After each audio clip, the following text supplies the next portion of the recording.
भाई, ये रोजा रखने का क्या फायदा है? दिन भर भूखे प्यासे रहकर खुद को तकलीफ देने से अल्लाह को क्या खुशी मिलती है? ये तो बस खुद को टॉर्चर करने जैसा है। क्या अल्लाह अपने बंदों को भूखा प्यासा रखकर खुश होता है? भाई, रोजा कोई खुद को टॉर्चर करने का नाम नहीं, बल्कि ये एक इबादत है जो इंसान को अल्लाह के करीब करती है।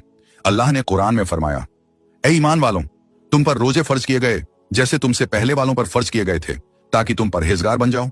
यानी रोजे का मकसद सिर्फ भूखा रहना नहीं, बल्कि तकवा पैदा करना है। रोजा इंसान में खुद पर कंट्रोल करना सिखाता है, भूख प्यास गुस्सा और नफसानी ख्वाहिशों पर काबू पाना। अरे भाई, ये तो सिर्फ मजहबी बात हो गई, लेकिन इसका असल फायदा क्या है?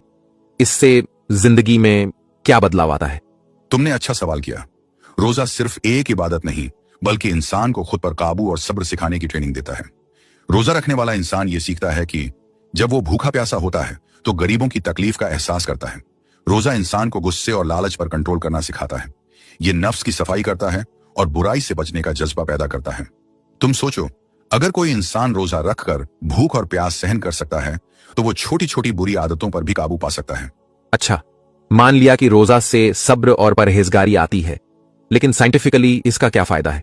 भूखा भूखा रहना तो हेल्थ के लिए नुकसानदायक होगा ना? नहीं भाई, मेडिकल साइंस भी मानती है कि रोजा रखना हेल्थ के लिए फायदेमंद है। कई रिसर्च बताती है कि रोजा रखने से डाइजेस्टिव सिस्टम को आराम मिलता है और टॉक्सिन्स बाहर निकलते हैं। ब्लड शुगर और कोलेस्ट्रॉल कंट्रोल में रहता है। रोजा के दौरान इंसुलिन सेंसिटिविटी बढ़ जाती है, जिससे डायबिटीज का खतरा कम होता है। रोजा ऑटोफेजी को एक्टिव करता है, जिससे पुरानी और डैमेज सेल्स रिपेयर होती है और कैंसर जैसी बीमारियों का खतरा कम होता है। साइंस भी कहती है इंटरमिटेंट फास्टिंग जो रोजे जैसी होती है, उससे लाइफ स्पैन बढ़ता है और हेल्थ में सुधार होता है। भाई, रोजे का असल मकसद सिर्फ हेल्थ को फायदा पहुंचाना नहीं, बल्कि अखलाक को सुधारना और अल्लाह के करीब होना है। और सबसे बड़ी बात यह है कि रोजा अल्लाह का हुक्म है, बस हमारे लिए यही काफी है। और अल्लाह जब कोई हुक्म देता है तो उसमें सिर्फ एक फायदा नहीं, बल्कि अनगिनत फायदे होते हैं। वो फायदा कभी जिस्मानी होता है, तो कभी रूहानी और कभी अखलाकी।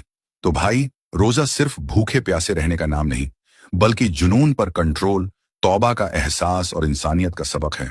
ये एक ऐसी ट्रेनिंग है जो हमें बाकी साल भर के लिए परहेजगार बना देती है। अब बताओ, ये रोजा सिर्फ भूख प्यास है या रूहानी और जिस्मानी सफाई का नायाब तोहफा?